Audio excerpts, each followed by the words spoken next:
Hey everyone, I'm Rachel, And I'm Jen, and welcome to Devilish Bookworms, the podcast. where we read and review books and release episodes every Tuesday. This week we have There Ought to Be Shadows by Krissie K. Williams. Yay! Marilyn Maxwell has always been able to see the dead, from random strangers attached to her house to her grandmother helping throughout her life. It seems as though Marilyn always has someone around. When her life is turned upside down and Marilyn returns to her hometown of Moonstone, South Carolina, she will face old demons, new demons, and an evil she never knew existed. Dun, dun, dun. Dun, dun, dun. So this book has a discussion of death, domestic violence, slavery, and racism. Yeah. Yeah. So the cover on this week's book is actually really cool. It's just a woman's hand holding a cigarette with the smoke all over the place with butterflies and stars. It's really pretty. I like it. It is really pretty. It's actually the reason why I wanted to read this book initially, because it's very evocative of the kind of deep south hoodoo vibes that I'm kind of a sucker for, man. I'm a sucker for them. So I really wanted to read this book simply based off of that cover. It gave all the vibes that we're like really attracted to, but it just didn't hit all the marks we would like it to hit. Well, I think story-wise, I loved the premise. I loved the premise of the book. But for me, um if you've listened to the podcast before, you know how much I have a hard time with exposition. And this story was told explicitly through exposition. There was kind of rare to have, like, not rare to have dialogue. The dialogue was in there, but I would say it was probably like 30% dialogue. And the rest was exposition, which is why I had such a hard time with it. And I'll go a little bit further into that um, in a moment. But is that kind of why you had such a hard time with it, you think? So I had a hard time with it because of, I hate to say this because I love when authors use their creative differences. But in this instance, I actually really did not like the way the great grandmother spoke.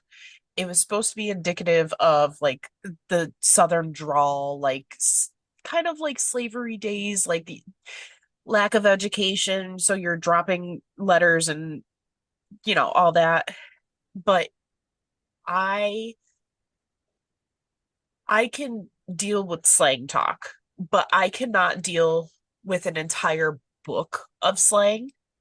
And to have to read grandmother's dialogue was I, like to I can't even put it nicely. It was torture. Like it was literally torture to sit there and listen or hear. Sorry, let me pull an example. Well, while you're pulling up an example of that, I actually have a quote. There was a quote in the book about it. She says, this is the granddaughter talking, and she says, I was awestruck by great grandmother. She was amazing the way she spoke in half English, half slang with a speech impediment and wound it tightly around melancholy phrases that spoke to your soul. Yeah. And that's kind of what how it was. Because at one point she is sitting there talking and about how she needs to go meet this person and she she says you got to go to the renegades. I ain't too short about that for you. Every heartbreak or broken dream you done had will be there, live and in color.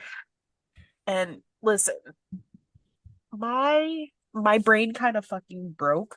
Like I hate to say it like that, but I can read slang.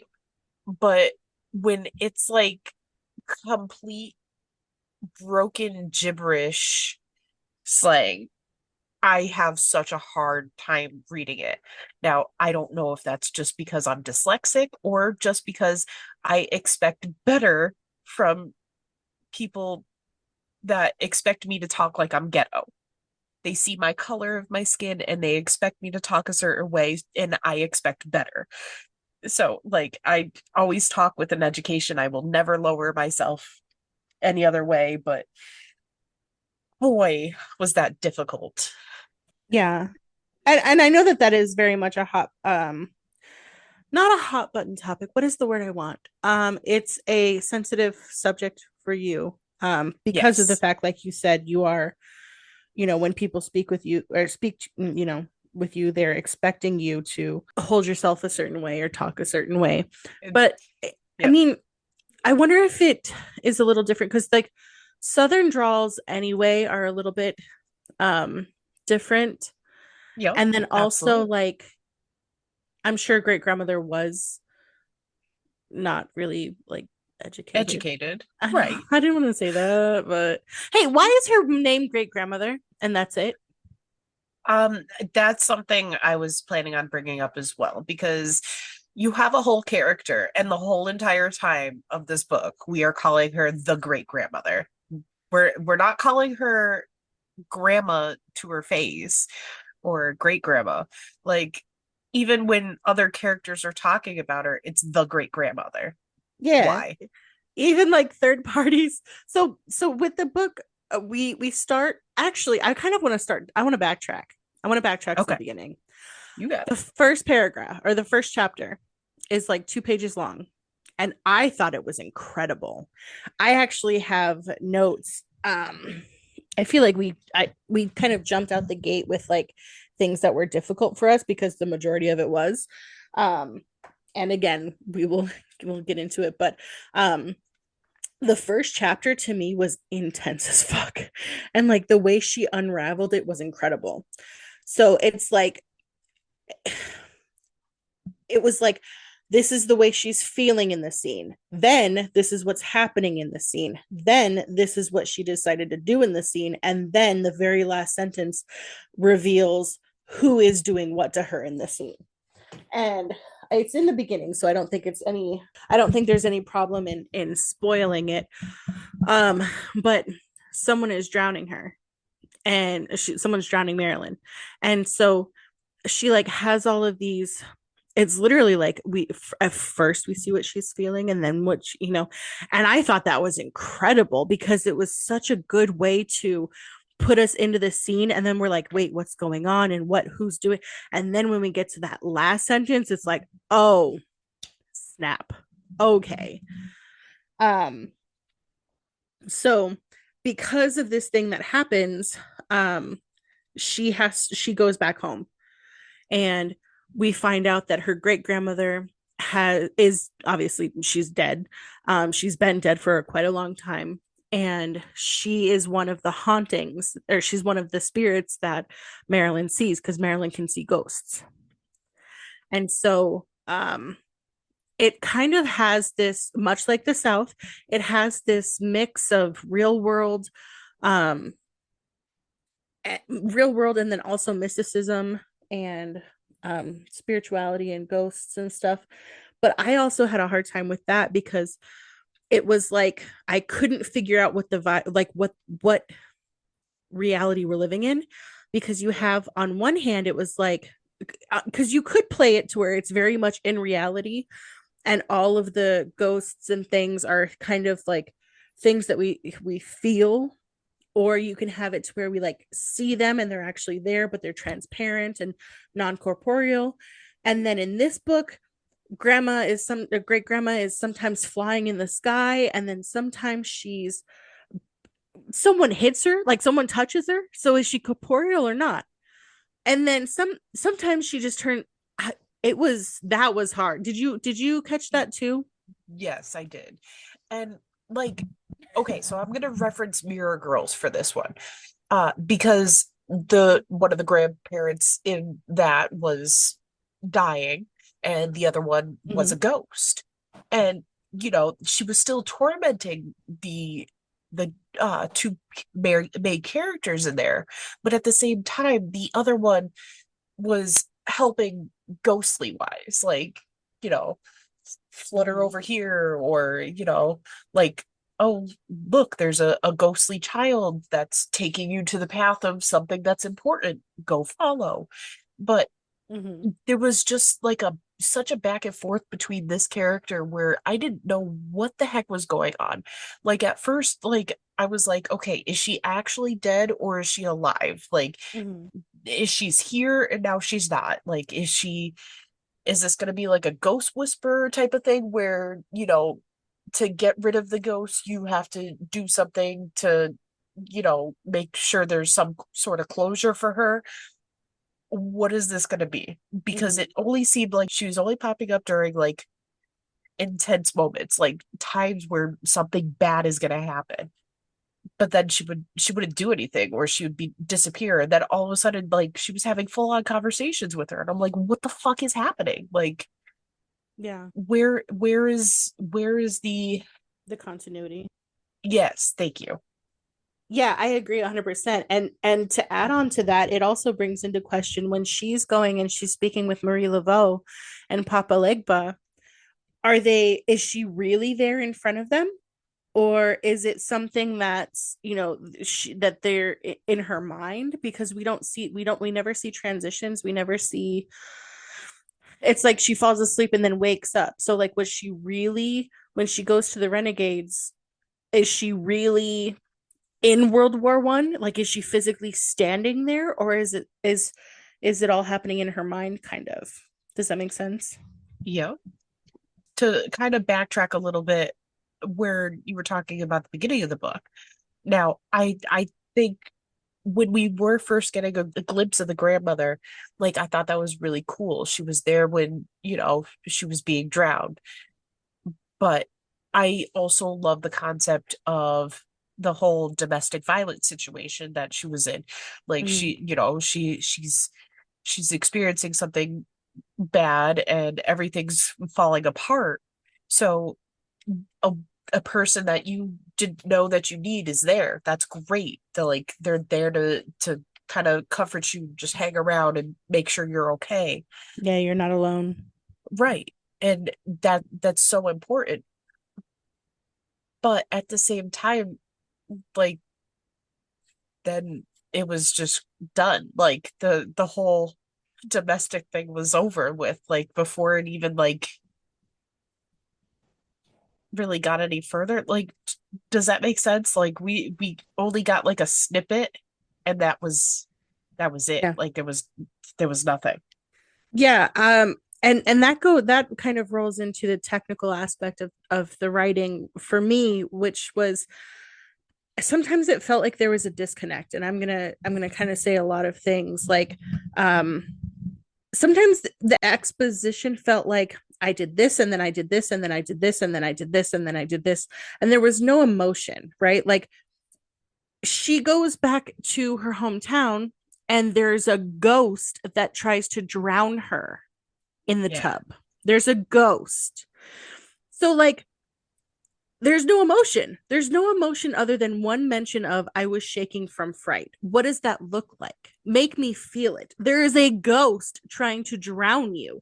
Like, is your heart racing? Are you breathing heavily or holding your breath? Are you panicking because you're trying to use your legs to push yourself back up on you, like, but you're like push yourself back, but your feet keep slipping on water and like you can't catch a solid surface?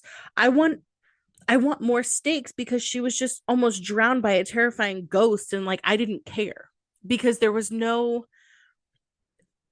like, for me, I wasn't invested. Yep. Even the aftermath of that, when she went and sat in the living room.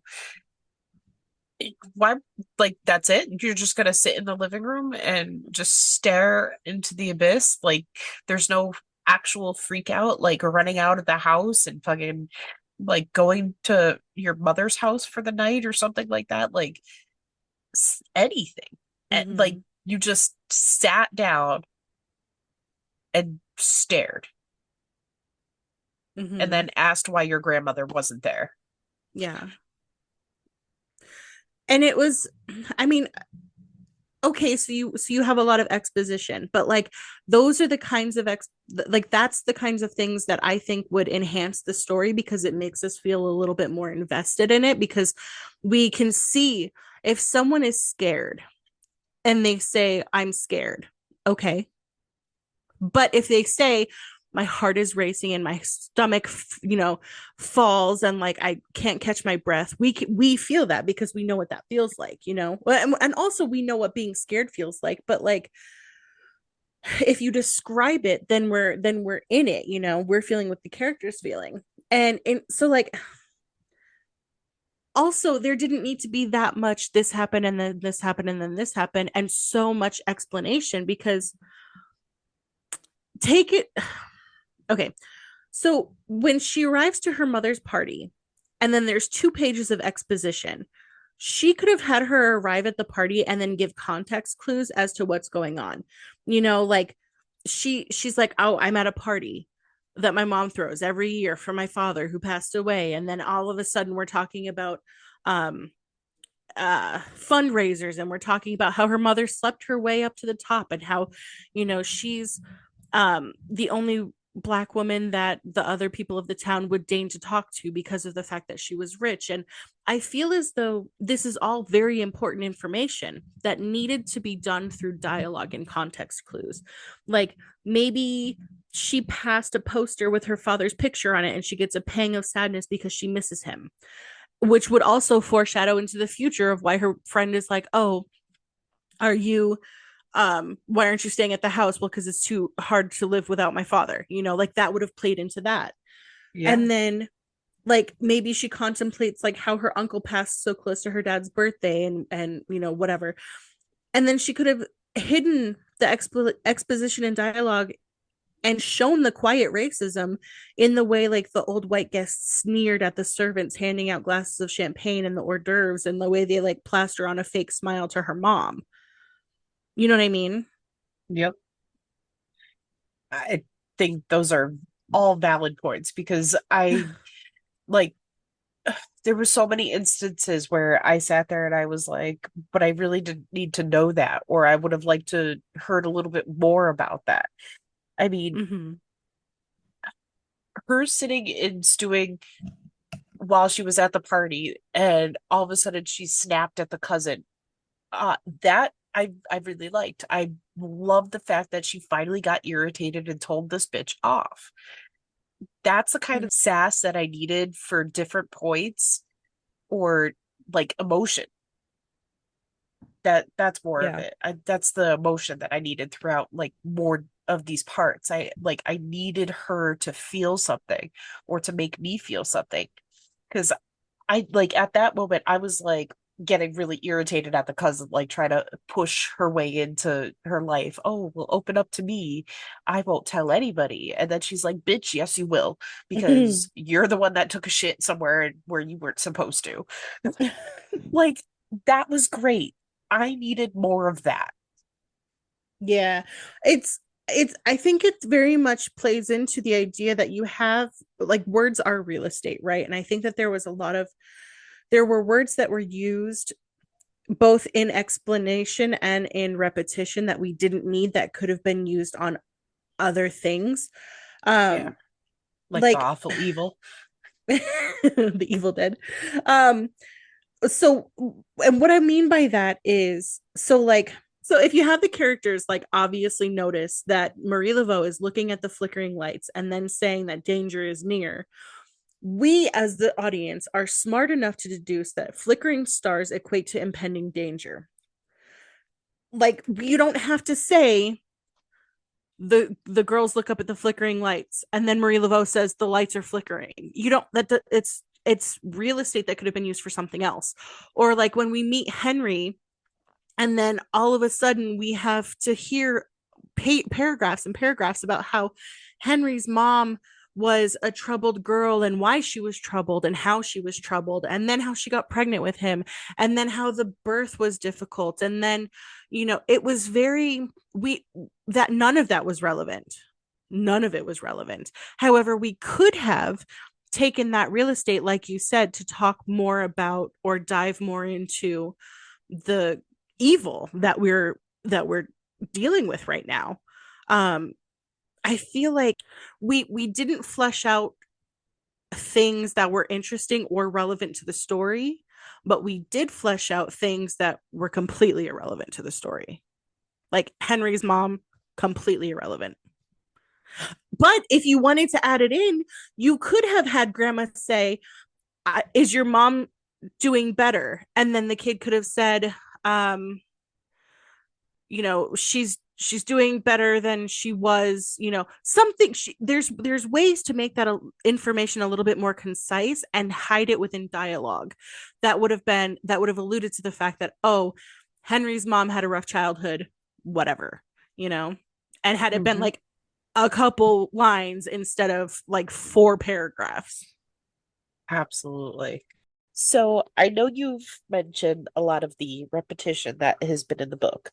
The one that like really killed me, I have to bring it up. It just is a thing.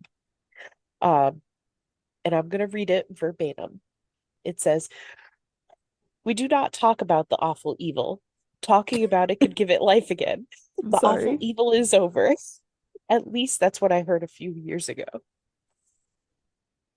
Every time that there was a mention of the awful evil, it was literally like mentioned like 2 times in the same sentence, like over and over and over again. Like it's but that one was the real kicker for me, because I was like, okay, so we're not going to talk about the awful evil, but we're going to talk about the awful evil and say that we're not going to talk about the awful evil. So, okay. That was just my little bit. No, I'm glad that you mentioned that, because you want to know what the equivalent was for me. What's that? Wow. Wow. Wow.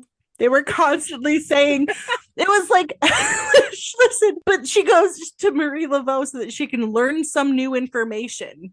Marie Laveau gives her new information and she goes, wow, I didn't know that. You think? You think? Really? I'm sorry. There was actually a part before they actually got to her. I think it was the secret keeper and the great grandmother. And they were talking about the person that needed to be found, the child. It literally says, this was like a what the fuck moment. It says January 21st. Wait, are you gonna say oh my god, you're gonna say it. I'm so excited. I'm sorry, go ahead. Okay. It says, but who's the dad? I'm sorry, go ahead. Highlighted both parts. It says January 21st, 2007, a child is born to Giselle Tucker and Esmond Reynolds. And it goes into like more detail. And then it says, we have the mother's name. That's a start. I'm pretty sure Esmond Reynolds is the father. If it says a child born to Giselle Tucker and Esmond Reynolds, one is the mother and the other is the father. I'm pretty sure that's how that works. I'm so happy you said it. I literally that was, hold on. That was page 66. And I was like, what in the world is this book coming to? I don't know whether I'm coming or going at this point, because like I thought I was losing my mind at certain points, because I was like, wait a second, but didn't they say this? And then didn't they say that? And then all of a sudden it was like right there. It was right there in my face. We don't know the father, but we have the mother. And I'm like, but you just said both of them, like in the same page, like not even like a paragraph apart. So the thing that I think could possibly be the case, what I think could possibly, and this is me really, really, really trying to throw a bone here, is I think what they meant to have happened was the father's name not be there, Yes. Like okay, so the way that I think it could have been done effectively is if it was like on the page blurry, Yeah. and because afterwards they go into an explanation, another fucking explanation about how sometimes information is kept confidential or kept secret even from the secret keeper. And I'm assuming that the father's name, based on the glaringly obvious context clues, I'm assuming that the father's name was supposed to be kept confidential. We don't know why, because that wasn't mentioned.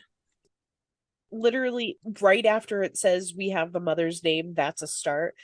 It says, I didn't know that before, the secret keeper said. If there are names that of other parties involved, I can't see them sometimes. It's like a glitch in the program. I can only see who asked for the secret to be burned. But literally, I have to agree with you. There must have been something where she was supposed to keep it out and didn't, but it's there. It's there. It's Because, fucking there. because I think that that would have been that would have given us what it was trying to convey, like Right. mother's name plus scribble or like blurry or whatever, and then we would have Yeah. been like, oh, okay, then the explanation of the confidentiality would have made sense. But as it is now, we have mother's name, father's name, and then whoop, no father's name. Yeah, I have the birth name, the date, birthplace, like Literally everything. everything is there. This child was born to a parent who wishes its identity to be unknown, so won't it be?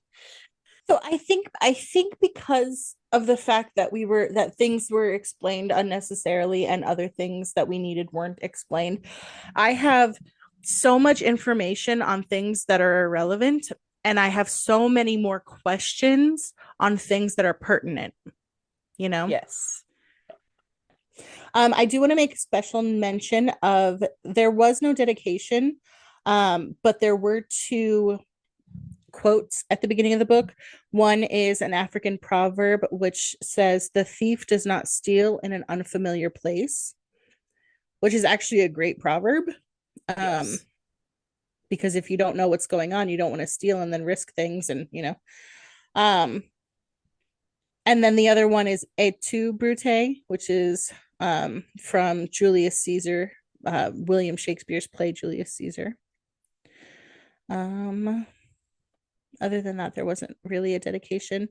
Um, but actually since reading the book, I'm not sure how those fit.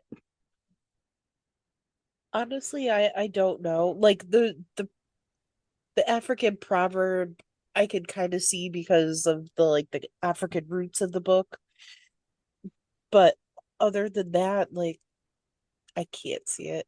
Hmm. I Well, don't did you know. have any favorite characters? Um, I'd have to say no. I Yeah. really didn't. Because I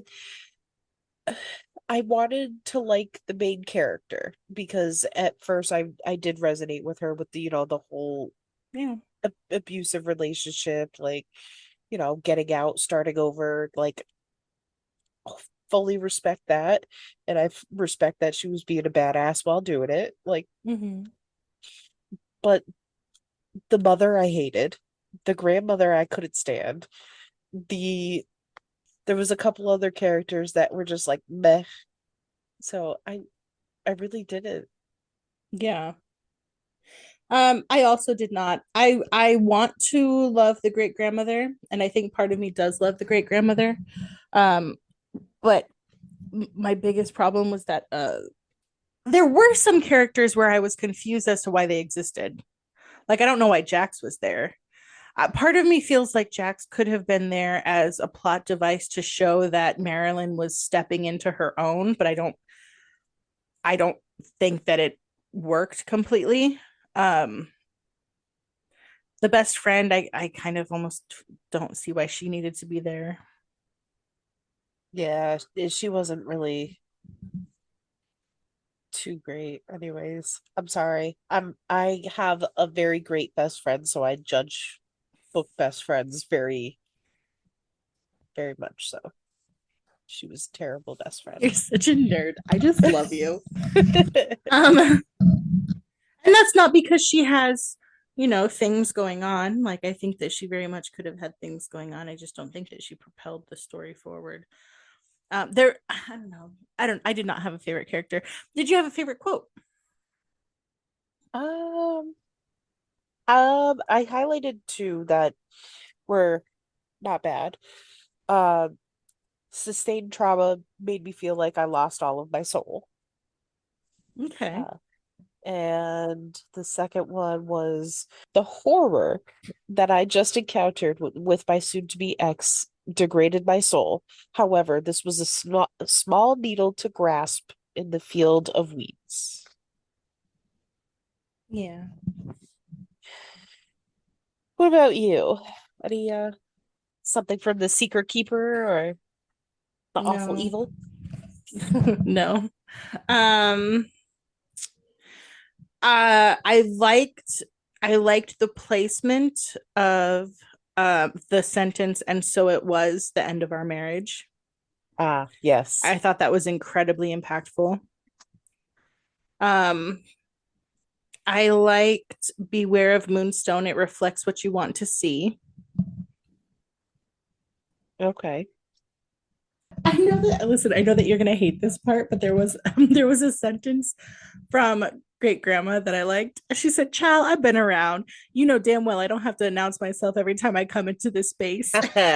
Yeah, no, okay. And that I was when I rem was like, "Oh, I kind of love grandma." Yeah, I she did have some sass, which, I love when a Southern lady has a little bit of sass to her, especially when it's an older lady. But that, yeah, it was just a me thing, and I know it was. Well, and I think that's the biggest reason of why we are very vocal when we say when things aren't for me or Yes, not for us, because our biases and our life experiences are affected by things. And because of the fact that you have certain life experiences, of course, certain things affect differently. Just it happens to me too. absolutely. So final thoughts on the book. It wasn't exactly my cup of tea. Um, I think it had so much potential. I think she needed to kind of like flush it out a little bit, like Mm-hmm. really sit there and like give some things a little more details and take some detail away that wasn't necessary. And I think if she did that, she would have such a great novel on her hands. Like, don't get me wrong, like it's not bad, but it's just it could be so much better. I see so much potential with this, and Mm-hmm. I wish there was more. Yeah. Yeah, I agree absolutely. I think part of the reason why I love books about you know black families in the South, black women in the South, is just the insane amount of resilience, perseverance, strength, family, community, all of these things. And I want to read, and I love to read books about women who are taking back their life or regaining their strength. I want to know this woman's story. I want to know Marilyn's story. I want to be there on her journey when she rediscovers herself and her value and her worth, and stands in her strength. And so for that, I like the storyline of the book, because I love it and I want to see it. um I think the technicalities of some things brought me out of it, unfortunately. There's a flashback scene that I thought was heartbreaking and needed to be told. These stories need to be told. So um I I will say that this book is not for me in technicality and writing, but um I would absolutely say that there are people that are I'm sure that love this book, and they should. And I think that's kind of my final thoughts.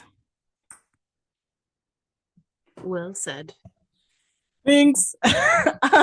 All right. There Ought to Be Shadows was written by Krissie Williams. You can learn about Williams and her work to support marginalized communities and fight racism on her website, krissiewilliams.com. That's KRISSIEWILLIAMS.com.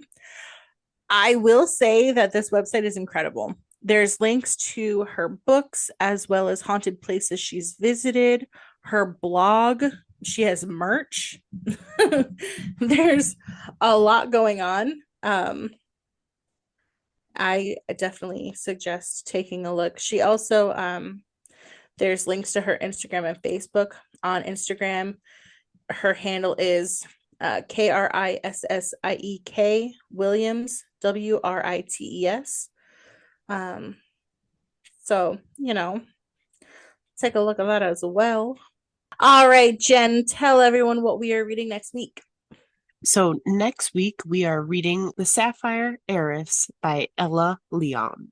Thank you so much for listening to another episode of Devilish Bookworms. If you want to chat with us, be sure to check us out on Threads, Instagram, Facebook, and TikTok. You can also find our podcast on YouTube and wherever else you listen to podcasts. We will see you next week. Bye.